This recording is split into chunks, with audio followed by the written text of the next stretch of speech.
it's hard to overcome a poor day one. You're not going to like be able to pull that around and make people follow through the way you want them to if your day one is not where it needs to be. And day one to me is so much about authenticity of like, do you truly connect and do you truly care to listen and learn about this person so that you can have the chance to be a leader to them and to show them what you know.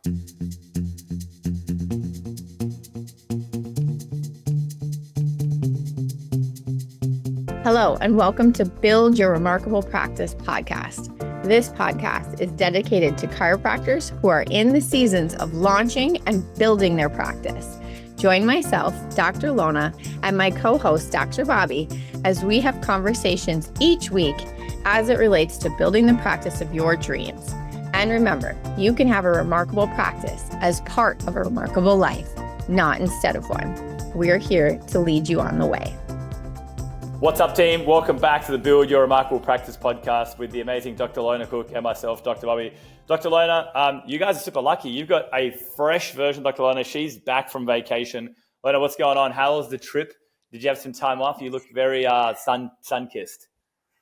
Yeah, we had a great time. We traveled the roundabout way down to the immersion down in Orlando. So we took about 8 days of just hanging out in the RV. It was my first experience of RV life, getting down to an immersion. And then when we were down there, we stayed in Orlando for a few days and then we took a different route home. So yeah, we had a great family RV vacation. It was awesome. And of course, with an immersion in there, we learned a bunch too. I feel like you could make a movie about that trip then.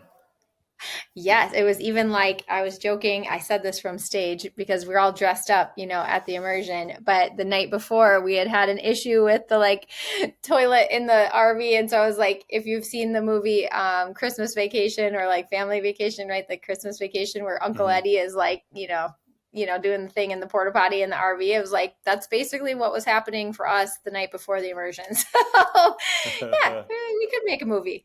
Lovely. See, I knew it. Somehow I suspected it. 2 weeks with a family in an RV. It's during summertime. Definitely there could be a movie around that. I love it. So guys, what we're going to be doing now is we're going to unpack a series. So the next few podcast episodes, we're going to be dedicating to conversion mastery. All right. So we recognize and totally understand that the conversion process is a key pillar inside building a successful practice. It's not the only pillar. I get a lot of people that think, it's all about a day one, day two. And I'm like, there's more to building a business than having an amazing day one, day two, guys.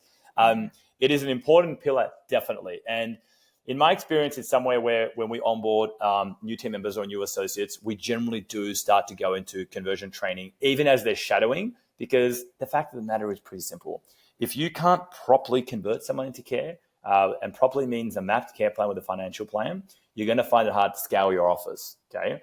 And a lot of people struggle with it because it's a sales process. In business, day one, day two is what they would call sales. So we're going to unpack the next few episodes, guys, into really doubling down and nailing your conversion mastery. We're going to take you through ninja tips, give you assets, give you things that's going to really double down your conversion and just take it to the next level. And so we're going to start off today with day one, all right? So we're going to unpack day one process. So Lona, it's quite interesting. When I go on to mastermind calls with chiropractors, I ask this question when we're training on day one, day two. If you could tell me of day one and day two, which is the more important visit, all right? Most of the time, people say, day two is the more important visit.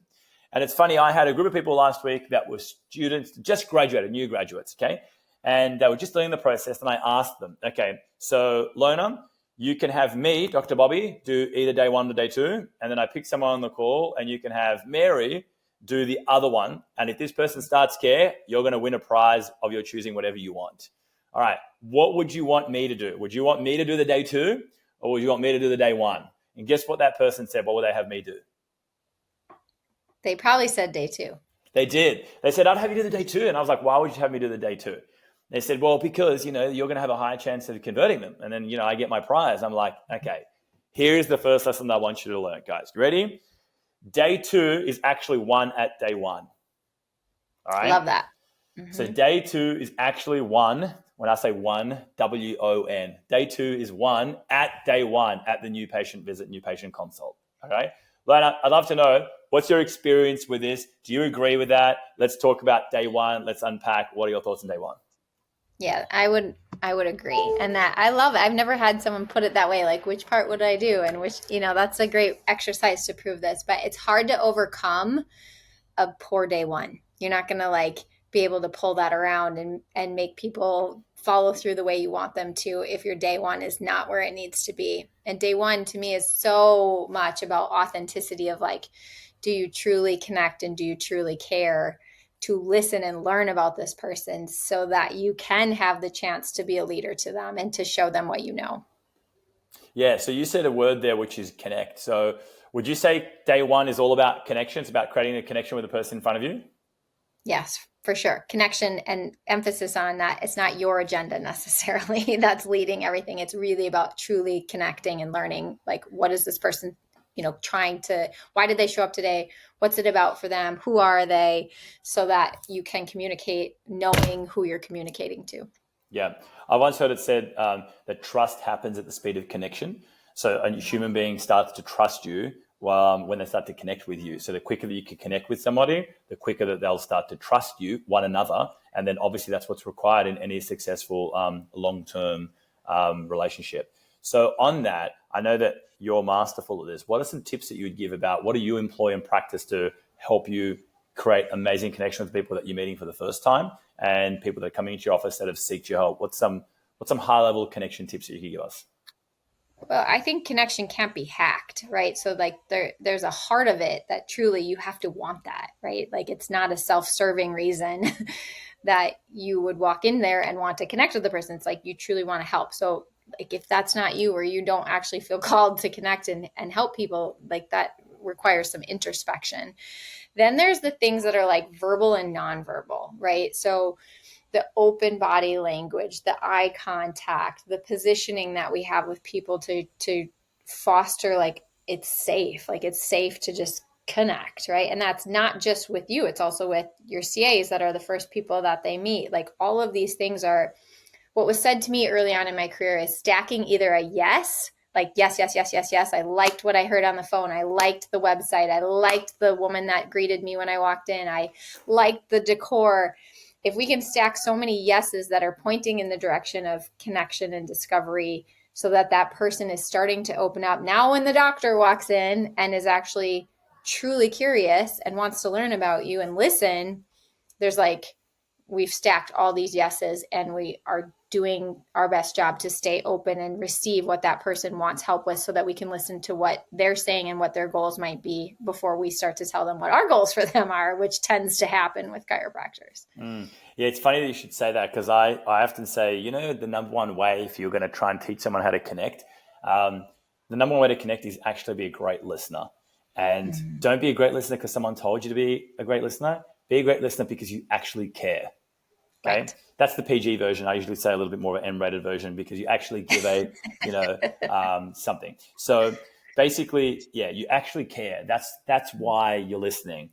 And right. I think that you nailed it. If you don't care, then inherently you shouldn't be doing day ones. You're probably in the wrong profession, to be quite frank. But the reality is that you got into chiropractic and you listen to this podcast because you care. You care about other people, their well-being, in the number one asset that they have, which is their health.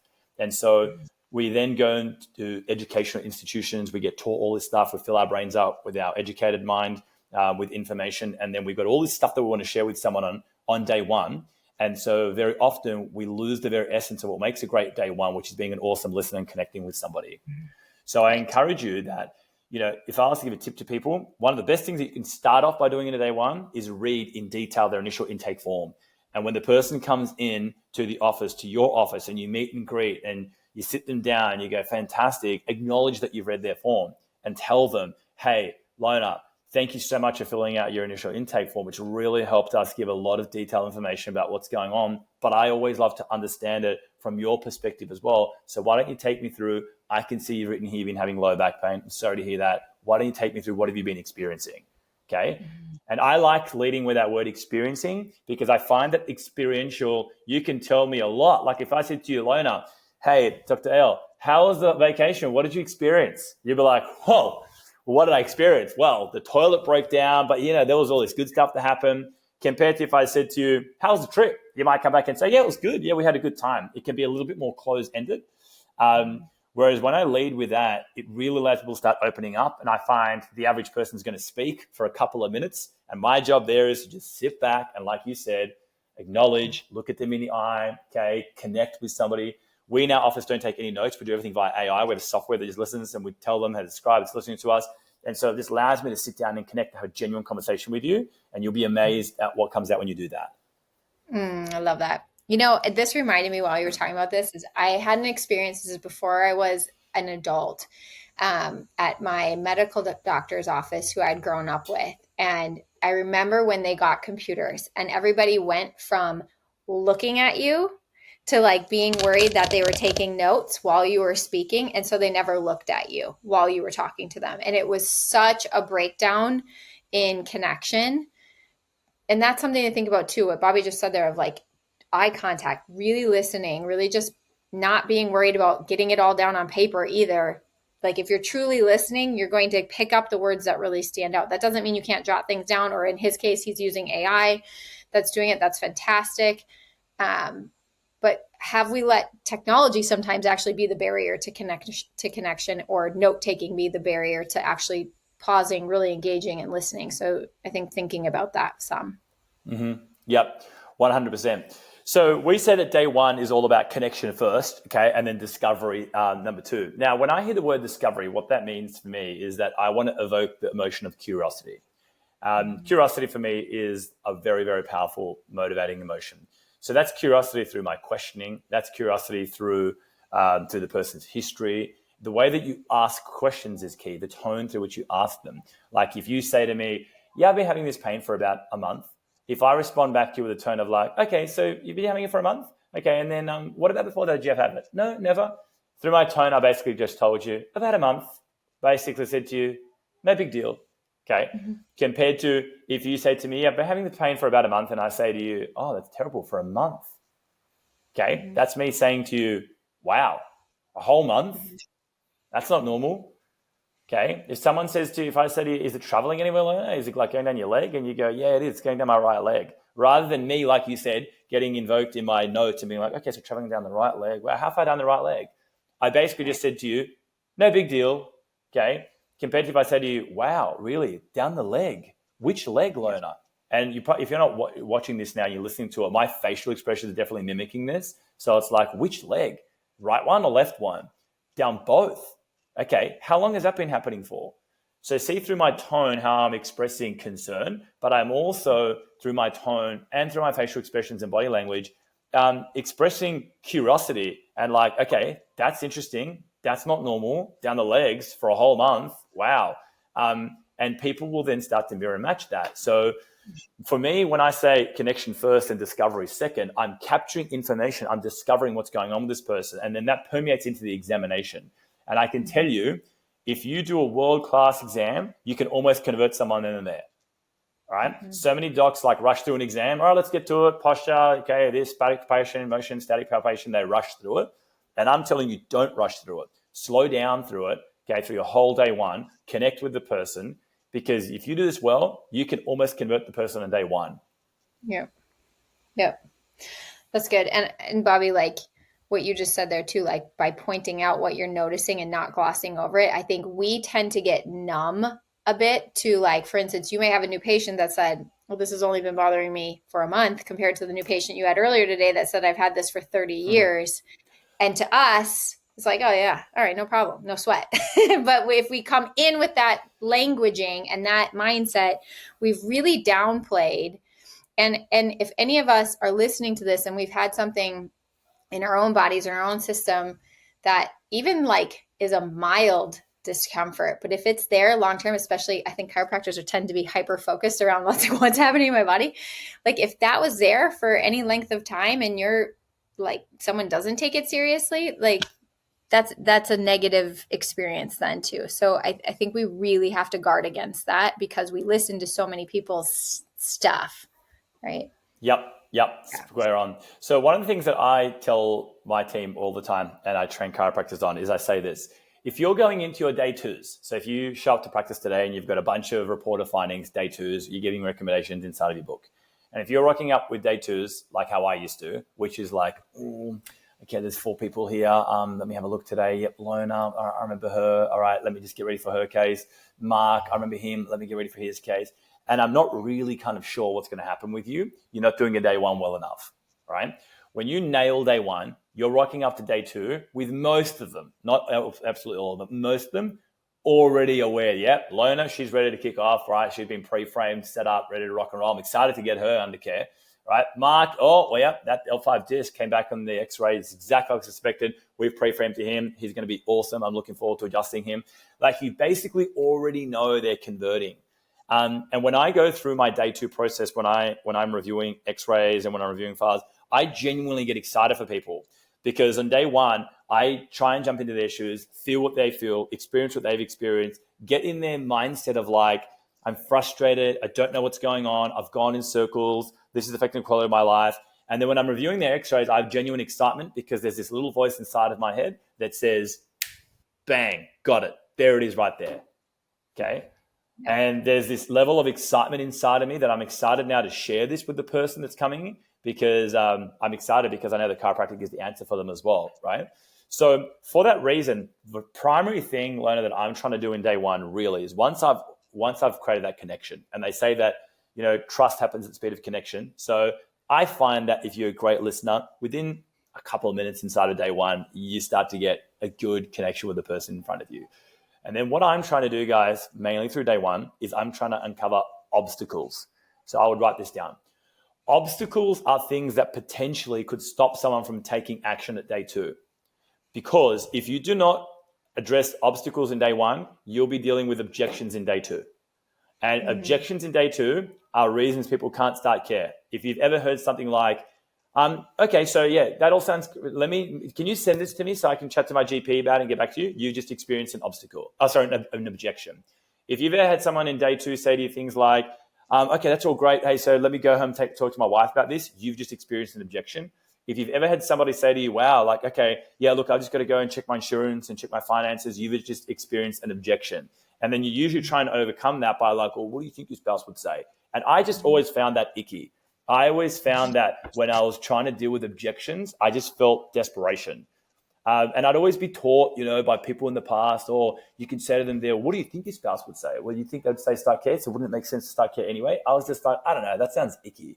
What I would rather do is just work that out on day 1 so that I don't have objections in day 2, okay?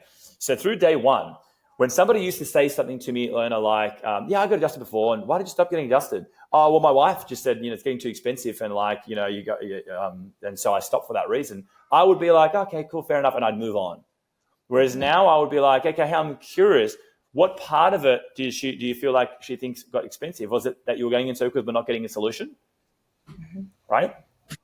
And that also then tells me that, you know what, this is the person that I need to make sure that the wife's at day 2. Otherwise, I'm going to get the objection again. So day 1 is about listening to obstacles. Oh, I'm super busy. I'm flying all the time. I'm such a busy person. Busy. Oh, well, you could get an objection in day 2 about, well, I just got to check my calendar. I'm not sure. I'm so busy. And, this is something I want to do, but I've got to check it all. So on day 1, I want to handle that. I want to be like, wow, you fly a lot for work. How often are you flying? Okay. And sometimes I will get to the point where I'll be like, all right, so how much of a priority is this for you? 10 out of 10. Well, often to get this corrected, we're coming in here multiple times a week. For a period of a couple of months. So I want to check in with you to see, is that something that's doable if we can find you a solution? All right. And then they'll be like, well, look, for how long? For you? Okay, yeah, I definitely could do it. I just have to get more organized, and I have to make sure that when I'm here, I'm getting adjusted. All right, cool. So I just overcome an objection that I would have had on day 2 by handling an obstacle on day 1. What's your experience with this? Yeah, when you're talking about that, I'm thinking, and at the foundation of this is a true curiosity to just find out like what else the person needs to like tell you that will prevent them from actually being able to hit their goals, right? So it is objection management, but it's truly just curiosity at the end of the day to like what could be the barriers. And I think what you illuminated there of, most of us on our intake forms have the question of like, have you been to a chiropractor before?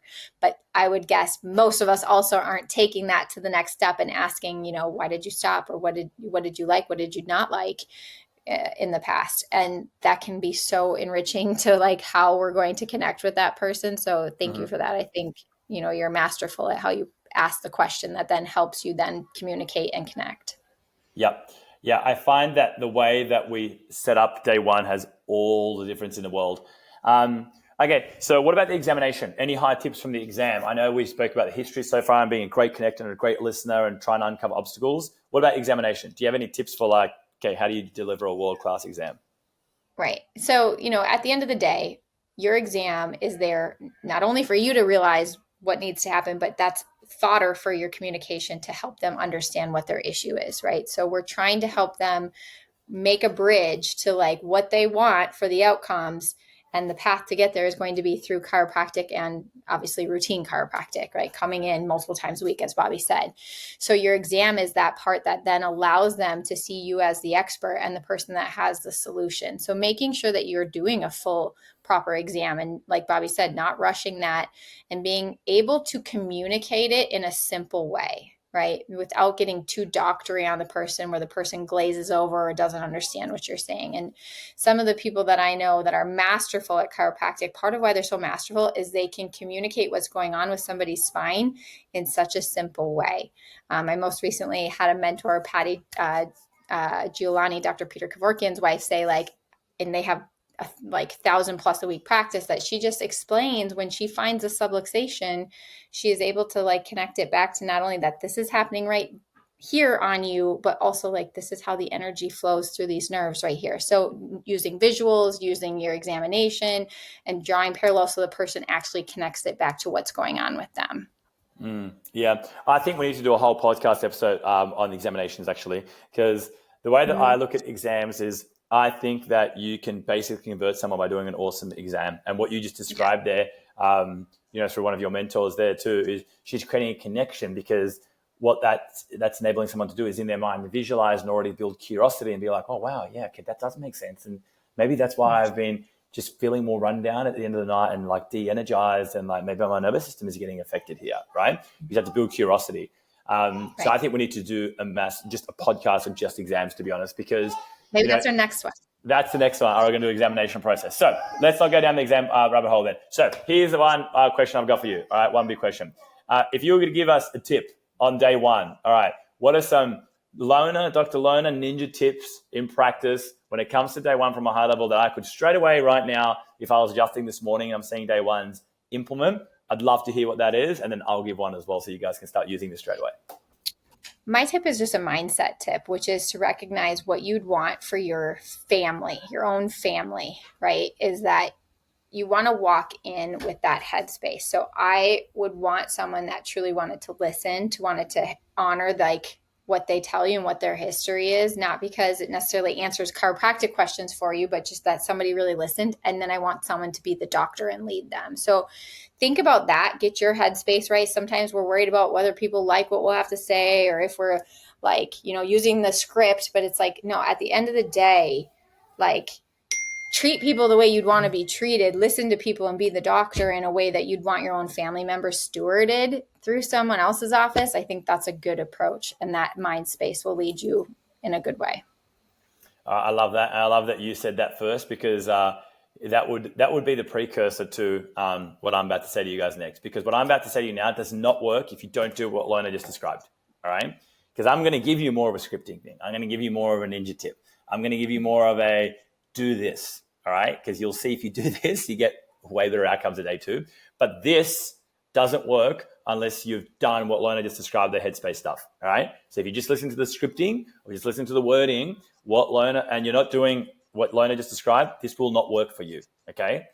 But if you're in the right frame of mind, and if you're in the right frame of heart, and if you've connected with this person, here's one thing that we do at the end of our day ones. Okay. This is, I call priming. This is how you prime somebody for the day two, and you set the expectation barometer, which means on day two, if you give a recommendation that's way outside that person's expectation, that's when you'll get the brakes. You give them pumping the brakes, because they'll start engaging their analytical mind about like, oh, wow, okay, that's different to what I thought. Let me think about it. Okay, I guess it kind of makes sense. I just have to go away and have a think about this kind of stuff and do some research. It's outside their expectation. Here's how you set that. At the end of day one, okay, ninja move. When you finish your examination, most of us will do some kind of summary where we explain to somebody, look, based on what we've kind of gone through and checked, here are some things that's sticking out. This is reduced. Your range of motion is out. Your tender when we do this, reflexes decrease. So these are all signs telling us something's going on. And then we usually all do some kind of segue for testing, whether that means you do like thermography scans or EMG scans, or you segue for x-rays or whatever it is that you do. But you segue for some testing that's your objective testing. Now, once you have that, you'll kind of know the full picture. You following along, Dr. Lil? Mm-hmm. Cool. Yep. All right. At that point, and you ninja advanced move, you got to be confident and you've got to get to a point where you understand this before you start doing it. But I will say this to people when we're rebooking their next visit and we're describing to them what's going to happen next visit. I already give them a little bit of a sneak peek. And if you want to see who does this world class, TV shows, what to expect next time on The Bold and the Beautiful, right? And it gives you a sneak peek, like, oh my God, I'm definitely watching that. All right. So I give a sneak peek, and the sneak peek might sound something like this. Okay. Now, Lona, I have a feeling already, and only if you do, of what might be happening here. Oh, wow. People are going to be really curious by this stage. So I explain to them from a high level what might be happening, right?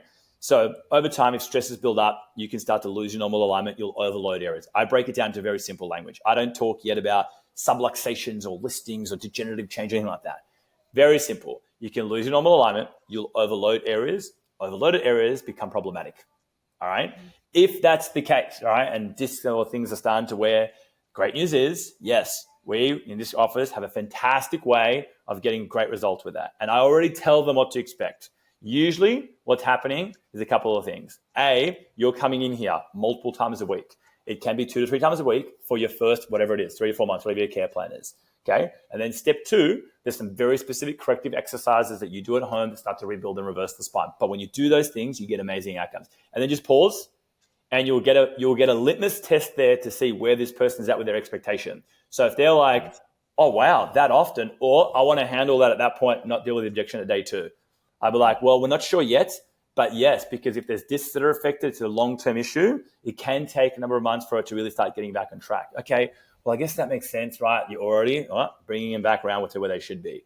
But if they're like, okay, cool, that makes sense. I already know on day 2 their expectations where it should be, right? Mm-hmm. But then I always finish it off with, but I'm not sure. Let's get these x-rays done in the room next door, and then that's going to give us all the clarity that we need. And then Thursday morning, we'll go through it in detail. If that's the case, we can get started straight away. Yeah, that's great. All right, so I prime them to expect already, so I'm not on day 2 dealing with objections, all right? Mm-hmm. Cool. Yeah, the more we pre-frame to people what's about to happen, generally the more easily things move right along. Right? Yeah. And wherever you have problems, the solution to that problem lies further upstream. So if you're having a lot of day 2 issues, usually the problem is either earlier in day 2 or in day 1 or even in day 0, your marketing. If you're having problems in day 1, a lot of bad quality people in inverted commas, your problem is upstream marketing. Your marketing isn't pre-qualifying well enough. The problem is always upstream, right? So let's create solutions upstream for issues that we have downstream. All right, Dr. Lona, great chatting with you. Day 1, that's where it's at, guys. Remember, if you could get Dr. Bobby to only do 1 in your office, you want me to do the day 1, believe me, all right? Because I'll set them up where all you're going to do in day 2 is just push the first domino and everything else starts falling into line, all right? So don't rush through day 1s, create that connection. Remember, that's what human beings are looking for. So if you guys enjoyed this, guys, give us 5-star rating on our podcast. Or if you want to see how we do this, I actually share a lot of this in my office as well on my socials. Add us on our socials on our Instagram, and you can see behind the scenes how we do this in our office. Dr. Lona, awesome chatting with you. Catch you next time. Hey everyone, please listen in for this next bonus interview of one of our remarkable success partners. They all help us help more people find the benefits of chiropractic. So listen on. Welcome, listeners, to this section of the podcast where I am super excited to introduce Dr. Aaron from Syntropy. You know, oftentimes we see in the remarkable practice that we meet a couple of different types of chiropractors. There's the owner DC who's looking to scale, looking to have quality associate doctors in their office.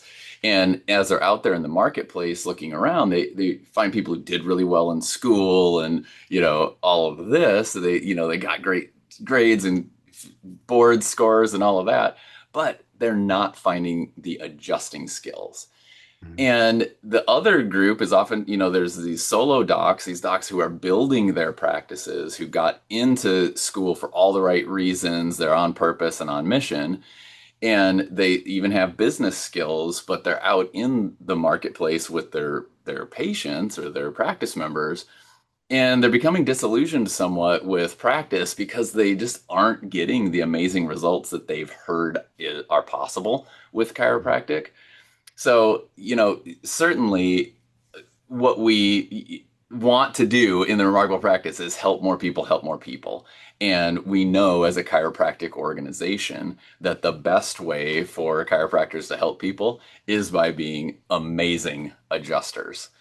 And so, you guys, Syntropy has been around TRP as success partners for a few years now, and I've just always really admired you guys and your presence at our immersions. Love getting adjusted by you guys at the immersion. It's a huge perk of going to the immersions. Um, and I'm just really curious from your standpoint. You guys have been doing these seminars for quite a while, teaching adjusting skills. I just want you to be able to express to the listeners here, or the watchers as it might be, what kind of transformations do you typically see in chiropractors who access your services as Syntropy? Yeah, it's great. We love what you guys are doing, helping more people help more people. We feel the exact same way. And chiropractic, the essence of it is being able to deliver really quality adjustments, right? And so if you kind of look at the two sort of avatars you spoke about, the DC who's ready to scale, may have been doing it for a little while and wants some more freedom and wants to grow their practice and have a bigger impact.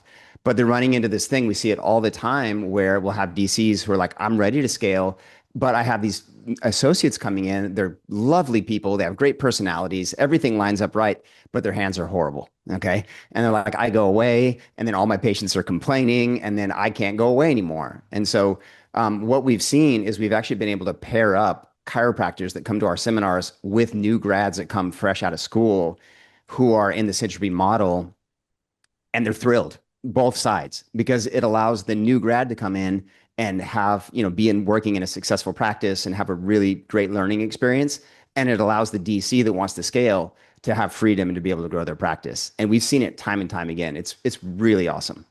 And Wow. that's why that's why we love working with you all and being part of TRP, because it's like glove on a hand. It just fits perfectly. Yeah. Oh, that's great. I mean, man, I honestly like have a bit of goosebumps just thinking about the idea of young docs, coming out of school with, again, on purpose, on mission. They've already been to your trainings, because when I've been to your trainings, there are lots of students there, which is great. There's Yes. also lots of docs who've been in it way longer than I have there. It's such a diversity. But I'm thinking of these young docs coming out. They already have Syntropy training. Now that we're having TRP clubs on campuses, you could have the build skills coming out of school and the adjusting skills coming out of school. Man, how marketable would that student be in the marketplace? That would be amazing. I'd sign up, like, For yes, sure. please. That's the associate I want. Well, for sure. And that's what we talk about. We talk about we need more strong fundamental chiropractors, and we need to know who we are and what we do, own that with confidence, be able to communicate well, which is what you guys do masterfully, and be able to deliver the goods. And if you can have those three things, it's a match made in heaven, and practice is so much easier.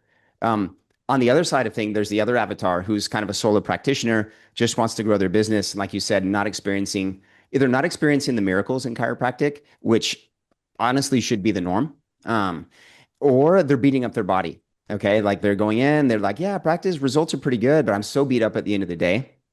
I want to grow my practice, but I'm super beat up already. There is no way their subconscious is going to let them grow if they're already beat up seeing whatever number of patients that they're seeing. And so we've had a lot of people who have had like amazing transformations in their practice where they've actually doubled their practice. Like we've had several. There's a chiropractor. I won't mention his name because I haven't asked him for his permission, but he's in North Carolina and he's doubled his practice just because he's like, I just couldn't do it. There's no way I could get through the day. I was just so tired and beat up. And then after learning how to adjust this way, I feel great and my practice doubled. So Yeah. it's pretty sweet. That's amazing. I mean, we all appreciate the power of innate intelligence, and if innate intelligence is experiencing this stress of adjusting, Yes. it's going to put a cap on capacity for sure. Yes.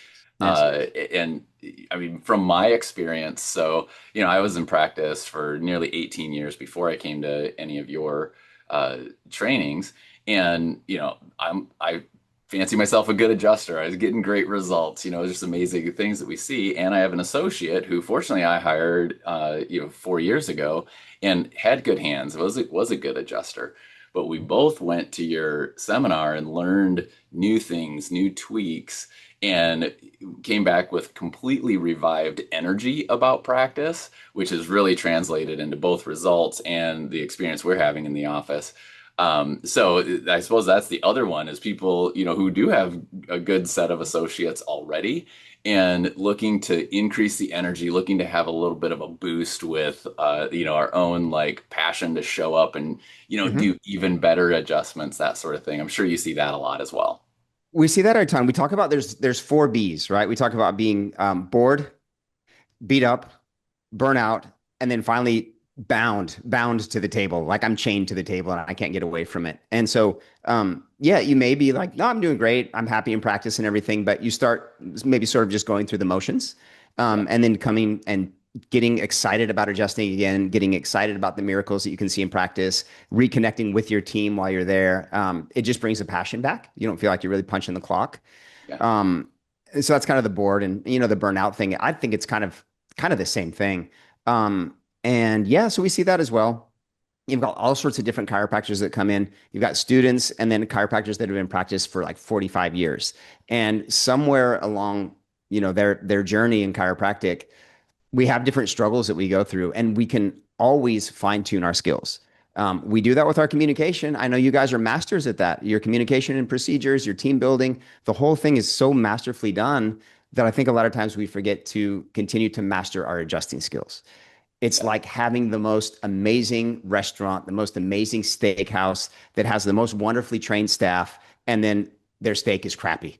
Okay. You've got to serve the steak. You've got to go to Hal's Steakhouse in Atlanta and you got to get a steak there. And it's like they deliver every single time. I think we need to deliver every time as chiropractors. And I think we are just not doing it, Yeah. I don't know if there's anything else that needs to be said. We gotta deliver the steak, right? We gotta deliver the steak. And most of us could get better at it. There aren't enough good chiropractic training groups out there. In fact, so my background is actually as a professional educator, and I've been to a lot of different seminars over the years, and I show up and sometimes they're okay and sometimes they're not that good. And then I showed up at your guys' seminar, and I gotta say, from an educational standpoint, I've never seen it so good. 90 docs in the room, 2 of you training us. You could hear a pin drop in there. Everybody was focused and dropped in and learning those skills and really drilling on it. And then I was super excited that because there was a little bit of like, okay, this is great, but man, the next one isn't, I'm coming to Chicago in August. It's like, okay, it's going to be months between. But you guys also have the academy option now. So you talk about sharpening skills and keeping working on it. I think this is a game changer for the profession, for docs, whether they're associates, owners, whatever, to be able to log in and keep training on the skills with your guys' training. You want to talk a little bit about the academy? Yeah, I appreciate that. We love it. It's something we were a little bit kind of scared to put out there. You put all your IP out there and all of a sudden, oh God, is everyone going to steal it or whatever? And then you just realize life is so short. Get it out there. What do we want? We want to train amazing chiropractors. And so Patrick and I did it. We put every single adjustment, all of the biomechanics, the analysis, the doctor and patient setup, force application. There's videos of us adjusting on there. Like it's pretty awesome. And then so people will come to a seminar, and what we don't want is that peak experience that's sort of the jacuzzi. And then when you get out of the jacuzzi, you drop down, it's cold outside. And so we developed the academy as a continuation of the seminars so that you can continue to train and get better and jump on weekly coaching calls and continue to get support from us so that when you come back to the seminar in Chicago, you're ready to go. Like you haven't missed a beat and you can take your game to the next level. Yeah. And we love it. We're very, very passionate about this. We absolutely love helping chiropractors, as you've seen. You've been to the seminar, so yeah. Yeah. I mean, that's so great. Anytime that I interact with a group, a company that I know if docs do their stuff, they will get better results and they will be better chiropractors and they will help more people, I get super excited about it. And I'm positive that if a doc does a manual style adjustment to begin with, they show up at your seminar, they are going to get better. So tell people, how do they access, like, where do they go? How do they learn more about you? And how do they get to your seminars? Okay. First thing, easy thing, is you can get our free adjusting videos. We have 33 free adjusting videos that you can just grab. We're happy to send those to you. I think we'll pop up a QR code or a link that your listeners can grab. And then every 2 weeks, we send out a Technique Tuesday video where you can just fine tune your technique. So that's one way. We'd obviously love to have you at a live seminar. That's where we can really, that's the game changer. Yeah. And so for all the TRP docs, we have a discount code as well. It's TRP docs, all capital letters. So when you check out, you get 20% off. 20% off of the live seminars just for being a TRP member. I'm sure you'll send that out as well. So those are two real easy ways. And yeah, it'd be an honor for us to help any of your docs. We love what you're doing, and there's just so much. It just fits very, very well together. So yeah, it seems like there's a lot of synergy, syntropy with that for sure. There is synergy, big time. That's great. Check out that QR. We'd love to help any. Oh, go ahead. Go ahead. I was going to say to the listeners, check out that QR code. If you're TRP doc already, go to TRP docs as you're signing up for the seminars. And certainly, there's the TRP docs that show up at these seminars. Let's get together. Let's have dinner. Let's talk about the combo of these things for sure. Any last words, Aaron? I would also say, we are success partners with TRP, and so Patrick is usually there. He's based in the States, so he pretty much goes to all of the immersions. And then if he's there, go say hello, get adjusted by him, and yeah, that's also a real easy way to get in contact. So yeah, thanks so much for having me. Fantastic. Absolutely. Thank you for doing what you do. Look forward to a long relationship together. Pleasure. Thanks for listening to this episode of Build Your Remarkable Practice podcast. Remember, what the world needs now is chiropractic, and what chiropractic needs now is more successful chiropractors. If you like the podcast, please subscribe, share with your friends, and leave us a review. And if you'd like to connect with us personally, please click the links in the show notes to schedule a call.